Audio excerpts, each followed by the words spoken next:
Les doy la bienvenida a este taller, Raíz de las emociones negativas y su antídoto. Quisiera iniciar hablando del principio de entropía.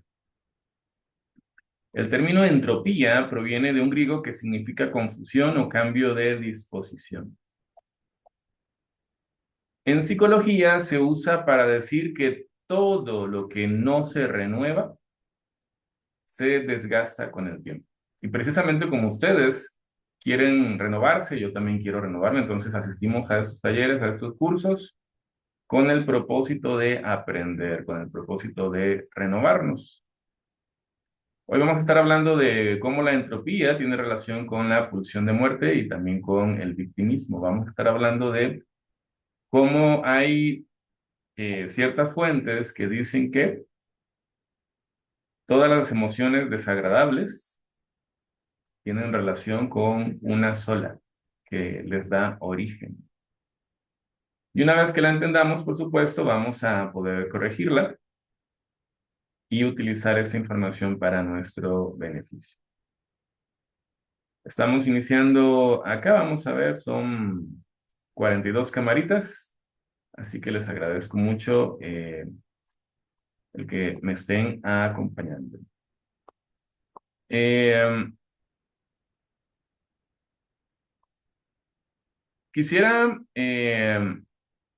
mencionar, por ejemplo, lo que tiene que ver con la culpa. ¿Sabían ustedes que hay diferentes tipos de culpa? Entonces, vamos a estar analizando el efecto de la culpa en el resto de las emociones negativas. Recordemos que todas las emociones cumplen una función adaptativa, em, pero hay algunas ocasiones en que nos quedamos a vivir en ellas y entonces pueden tener algunos aspectos relacionados con la enfermedad. En el caso de la culpa, hay dos tipos de culpa. Porque hay psicólogos que incluso se atreven a decir que hay que eliminar la culpa por completo. Bueno, yo no estaría tan seguro de ello, ¿verdad? La culpa tiene una función importante. Por ejemplo, hay una culpa que es adaptativa. Esta forma de culpa es constructiva y puede motivar a las personas a reconocer sus errores y enmendarlos. Es una respuesta normal ante la transgresión de normas morales. Entonces, hay una culpa que tiene una función instintiva, provechosa, útil, sana para el ser humano. Y de esa no vamos a hablar mucho. Más bien nos vamos a enfocar en otra culpa. Una que es patológica, es decir, relacionada con la enfermedad. Se refiere a una experiencia de culpa desproporcionada o crónica, que no se basa en transgresiones reales. Esta forma de culpa puede ser debilitante y puede generar un malestar emocional significativo, afectando negativamente el bienestar mental. Bueno, ¿qué tal nosotros? ¿Cómo estamos emocionalmente? En la consulta privada atiendo personas que tienen dificultades en su familia, con su pareja, en su trabajo y así sucesivamente. En países con crisis, alta delincuencia, inflación terrible, pero muchos de los problemas mentales que nosotros estamos experimentando no tienen necesariamente que ver con lo que está ocurriendo en nuestro entorno, sino que las experiencias de mi niñez y la manera como yo me enfrento a los problemas del día a día pueden ser la causa de muchos de mis problemas emocionales. Va de nuevo, las experiencias, especialmente antes de los 7 años, la manera como yo he aprendido a hacerle frente al día a día puede tener una enorme relación con los problemas emocionales que podría yo estar experimentando actualmente. Y la culpa es una de esas emociones que hacen estragos en la salud mental. Por eso lo dice la diapositiva, afectando negativamente el bienestar mental. Hablando de la niñez, cuando los padres son críticos, son sobreprotectores o castrantes, puede decir así, que les cortan las alas a los hijos, eh, no les permiten ser ellos, aminoran su identidad, ¿verdad? Esto va a hacer que los niños eh, desarrollen una forma de comunicarse y una forma de hacerle frente a la vida que no les sea tan beneficiosa. Entonces, sí, mucho tiene que ver con nuestra niñez, por lo general. Y en el caso de los adultos, hay cierta bibliografía, ¿verdad? Como pueden ver ustedes en uno de los videos en mi canal que viene hablando sobre amor y salud. La raíz de la enfermedad mental en los adultos es la falta de amor. Entonces, por un lado está lo que experimentamos nosotros de niños, y por otro lado son las situaciones actuales. Ambos aspectos tienen una repercusión en nuestra salud mental. Entonces, por ejemplo, si todavía tenemos niños chicos, en los niños cuando están acostumbrados a vivir en casa con críticas autodestructivas, eh, o un niño, por ejemplo, debería estar en un ambiente donde se puede sentir amado cuando los padres se aman entre sí o cuando le muestran amor al niño, ¿verdad? Es decir, el niño va a aprender de la manera como ambos padres se tratan entre sí, como un modelo. También va a aprender a hacer una grabación mental de la forma como lo tratan. Si le muestran amor, su grabación mental, por decirlo así, va a estar relacionada con el amor. Si todo se basa en crítica, en queja, en sobreprotección, también eso va a quedar grabado en la mente del niño.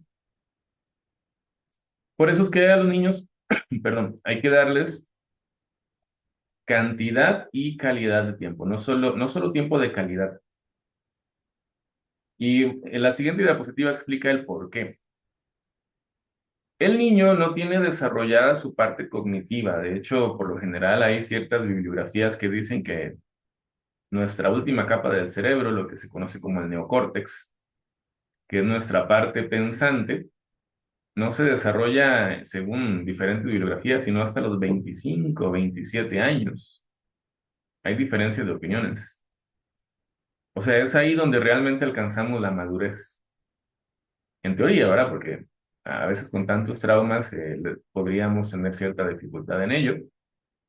Pero digamos que sería la edad registrada en muchas fuentes para entender que es ahí donde se da el mayor desarrollo cognitivo, la madurez, parte racional.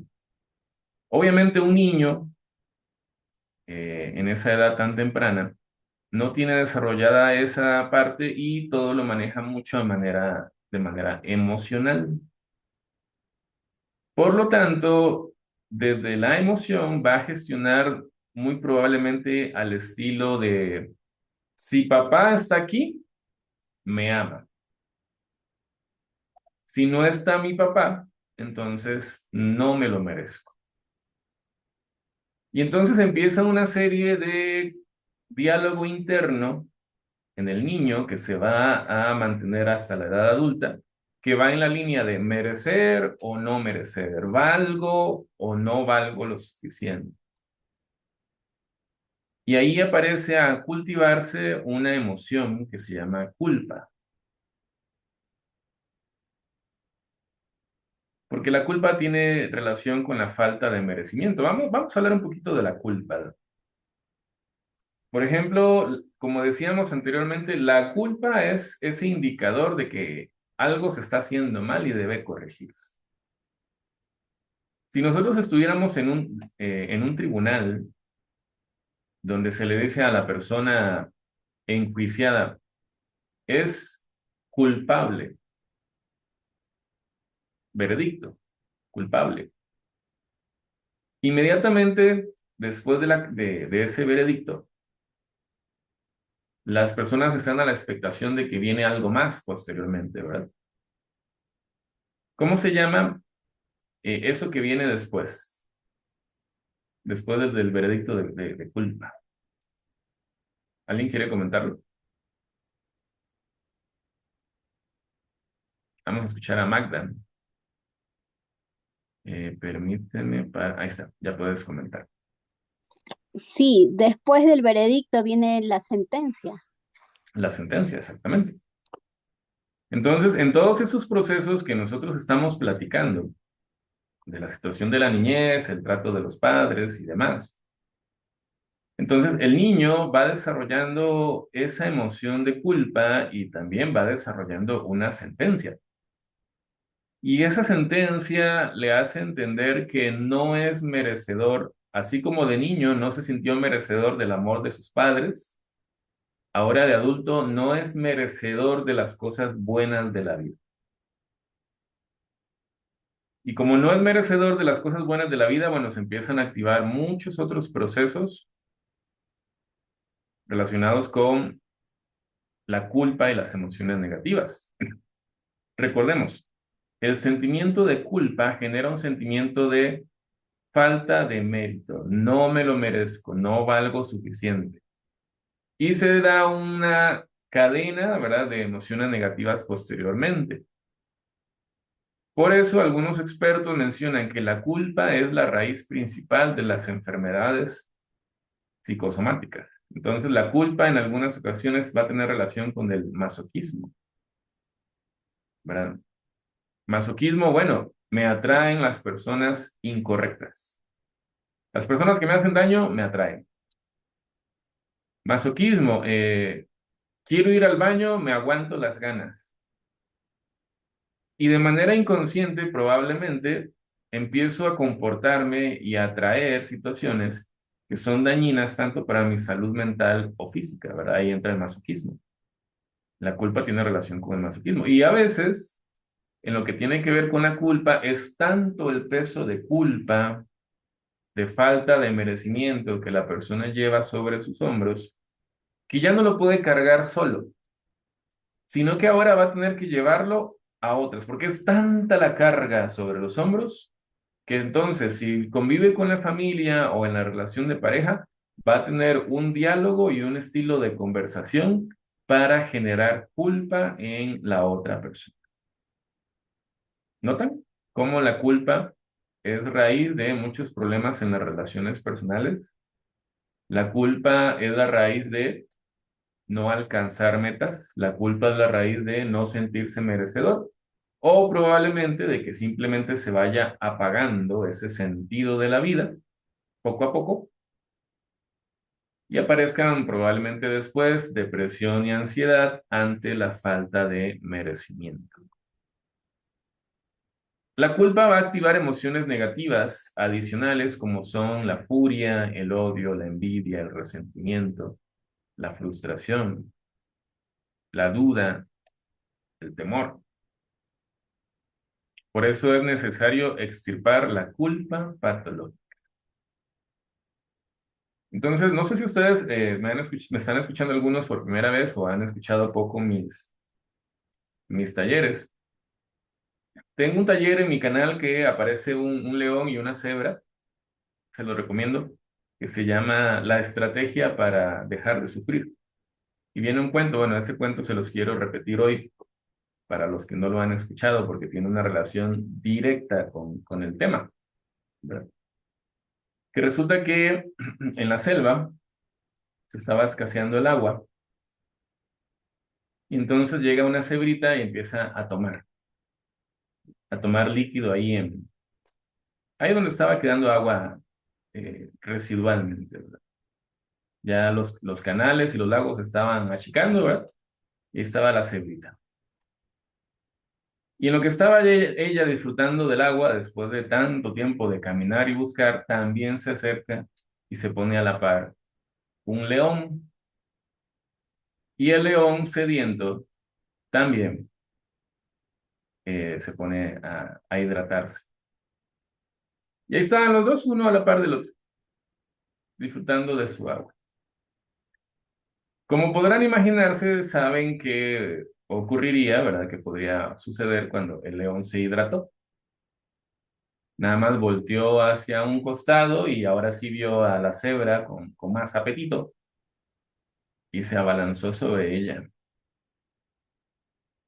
Y la cebra le dijo, no, no me comas. Y el león le dice, sí, te voy a comer. Y estaba ya para asfixiar su cuello. Y la cebra le dijo, no, no me comas. Y luchaba. Y entre tanta lucha, la cebra le dice, te reto. Y el león dice, ¿a qué me vas a retar? Yo tengo hambre, tú eres mi comida, aquí no hay nada de qué hablar. Si no te como, me muero. Y la cebra dice, no, no, no, yo te reto. Te reto a un juicio para probar si es moral, apropiado, el hecho que me comas. Y el león, bueno, pues le dijo, bueno, dio un paso hacia atrás y dijo, me gustan los retos, vamos. Y efectivamente se fueron a donde el juez. El juez era un toro enorme y cada uno expuso sus argumentos. La cebra explicó de que ella estaba muy tranquila y que el león llegó a la par ahí, muy aprovechado. Estuvieron ahí juntitos, casi como amigos, y que de manera muy, muy aprovechada, en lo que menos se lo esperaba, se abalanzó sobre ella. Como que primero dio la cara de yo no fui. Y el león dijo que expuso los argumentos por los cuales él necesitaba comer para seguir viviendo. Entonces, los miembros del jurado eran hienas y eran tigres y escuchaban toda esa situación y no se ponían de acuerdo en cuanto a qué declarar, ¿verdad? Y pasó mucho tiempo, horas y días, en ese proceso de, bueno, una parte, la otra, una parte, la otra. Pasó tanto tiempo que en el momento que voltearon a ver, ya el león se había comido a la cebra. Y el león, cuando se dio por sorprendido, dijo, fue muy interesante este proceso, muchas gracias, me retiro, no se les olvide quién es el rey de la cebra. Y se fue. Muchos de esos procesos tienen relación con lo que estamos comentando y ocurren al ser humano de manera similar. Porque entonces, desde la culpa también aparece el victimismo, que la culpa produce la sentencia lleva a no merecer, el no merecer lleva a decir, bueno, pues no hay nada que hacer. Soy como un encarcelado, pero no en barrotes, sino en mis emociones, por los cuales no voy a poder salir de acá. Estoy en la cárcel. No hay manera de seguir adelante. Estoy en una cárcel emocional. Y desde aquí reacciono con victimismo. Entonces, desde estos barrotes necesito platicar con muchas personas para que me escuchen de mi mala situación, para que sean comprensivos conmigo y me digan, pobrecito. Y recibiendo el pobrecito, yo me siento aliviado porque me siento que las personas tienen empatía conmigo y eso me alivia, pero no me saca de la cárcel. Y desde esa victimización, al igual que la cebra, donde nada más entro en un montón de dilemas, simplemente no hago nada verdaderamente importante para que mi vida sea rica. Entonces muchas personas nada más pasan rumiando de su niñez, pensando lo mal que fueron sus padres, todos los novios que han tenido que no han funcionado, lo malo que está el país, y ahí empiezan a dar vueltas y vueltas y vueltas y vueltas, pero no se dan cuenta de que realmente es la culpa, la emoción inicial que generó muchas otras más, por los cuales no se consideran merecedores de las cosas buenas de la vida y van a abordar a las otras personas con culpa también. Es una cadena de procesos, entonces empieza con culpa, termina con victimismo. Entonces en el victimismo yo también voy a buscar a otros que sean culpables, porque me produce satisfacción emocional el que yo no sea responsable. Mejor responsabilizo a otros, culpándolos. Llámese mis papás, yo soy así porque mis papás no me dieron todo lo que yo necesitaba. Yo soy así porque mi pareja, yo soy así porque mi jefe, yo soy así porque mi familia. Y entonces se aplicaría, como decía una amiga de Costa Rica que quiero un montón, se aplicaría el dicho de que es como aquel perro que se sienta en una tabla que tiene un clavo y ahí se siente y se pone a llorar, como dirían en México, a chillar y a chillar y a chillar, pero no se levanta del clavo, ¿verdad? En muchos aspectos la psicología funciona así. Nada más andamos chille y chille y chille y chille, pero no estamos haciendo realmente, no estamos tomando realmente opciones oportunas para que ya no duela ese clavo, ¿verdad? Porque hacer eso tendría que llegar a la conclusión de que yo soy el responsable y eso es doloroso, ¿verdad? Es mejor culpar a la persona que le puso el clavo a la regla, a la madera y quedarme ahí chillando, ¿verdad? Para poder avanzar en todo ese proceso va a ser necesario que eliminemos algunas expresiones. ¿Les gustaría saber cuáles? De una vez les adelanto que estas expresiones van a tener relación con un curso de ventas que están pidiendo algunas personas, curso de ventas, y bueno, van en la misma línea de lo que se está presentando hoy. Primera expresión, no puedo. Me gusta decirle a las personas que el cerebro no tiene sentido del humor. Decía Henry Ford, tanto si crees que puedes como si crees que no tienes razón. Cuando yo digo no puedo, estoy haciendo una declaración, una profecía al universo, decir, así va a ser, punto. Nunca digas algo con tu boca que no quieras convertir en profecía. Ese mensaje llega al subconsciente y te hace sentir inhabilitado. El no puedo. ¿Qué otra expresión hay que eliminar? De hecho, es una distorsión cognitiva. Los tengo que y los debo. Los debería. Desde el tengo que es como poner a una persona, un jefe imaginario, diciendo, hazlo. Entonces, cuando el jefe me dice hazlo, yo digo, bueno, sí tengo que. Entonces, me pongo sobre los hombros un jefe imaginario y mandamos al subconsciente la orden de no estoy a cargo o no tengo el control. Y otra vez regresamos al lenguaje de víctima. Tengo que. ¿Cuántas cosas realmente, en lugar de hacerlo desde el deber, la obligación, la insatisfacción, no podríamos hacerla desde el amor, desde el gusto, desde el disfrute, ¿verdad? Pero ese tengo que como que le resta sabor, ¿no? Y a la vez me hace sentir que no estoy en control. ¿Qué les parece esta? Trataré. Trataré también es la profecía de que voy a fracasar y lo digo anticipadamente para que no hayan reclamos de otras personas. Así, lavarse las manos sería la opción para, por si acaso no tengo el resultado deseado. Vamos a poner un ejemplo. Ustedes tienen un problema legal y van con el abogado, un abogado nuevo que están conociendo, que le sugirieron y el abogado le dice, "Mm, está interesante su caso, trataremos". ¿Le dan el caso a ese abogado? O si tienen un familiar y ustedes aborda al médico, al jefe de médicos y le dice, oiga, está muy grave mi familiar, y llega el médico y le dice, sí, está grave, pero trataremos. No da confianza, ¿verdad? El trataremos. No, hay que sustituirlo. ¿Lo haré o no lo haré? Pero ese punto medio del trataré es la profecía de voy a fracasar. Desearía.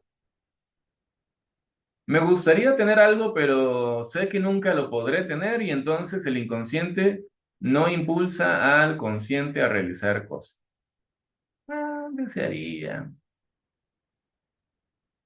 Sustitúyelo por deseo, quiero, ¿verdad?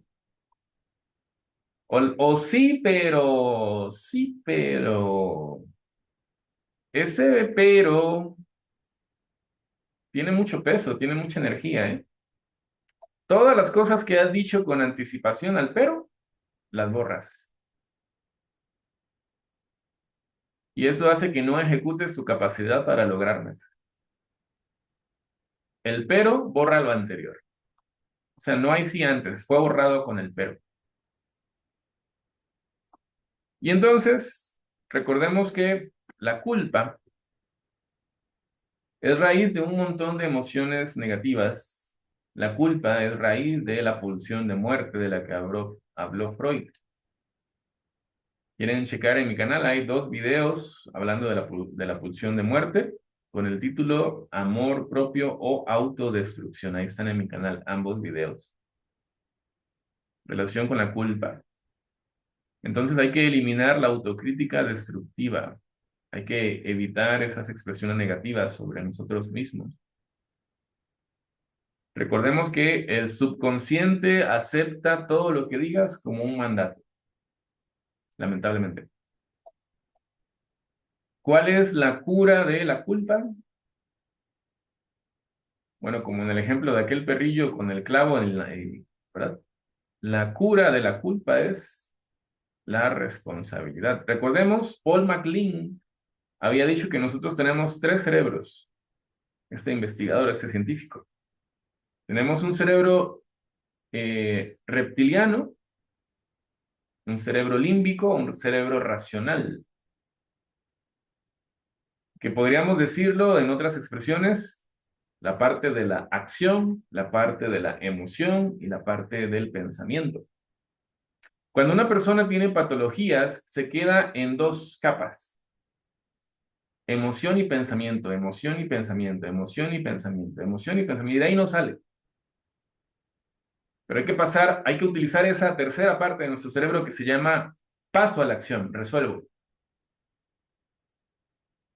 Porque si nada más me quedo en emoción y pensamiento y no paso a la acción, no estoy pasando a la responsabilidad, ¿verdad? Tengo que resolver, tengo que buscar la manera de mejorar mi situación, ¿verdad? Una vez más, termino con esta diapositiva. Una vida sin sentido no tiene sentido para ser vivida. Seguiremos subiendo videos en lo que tiene que ver con las emociones negativas y próximamente estaremos subiendo un video también que queda pendiente cuando llega la crisis, ¿verdad?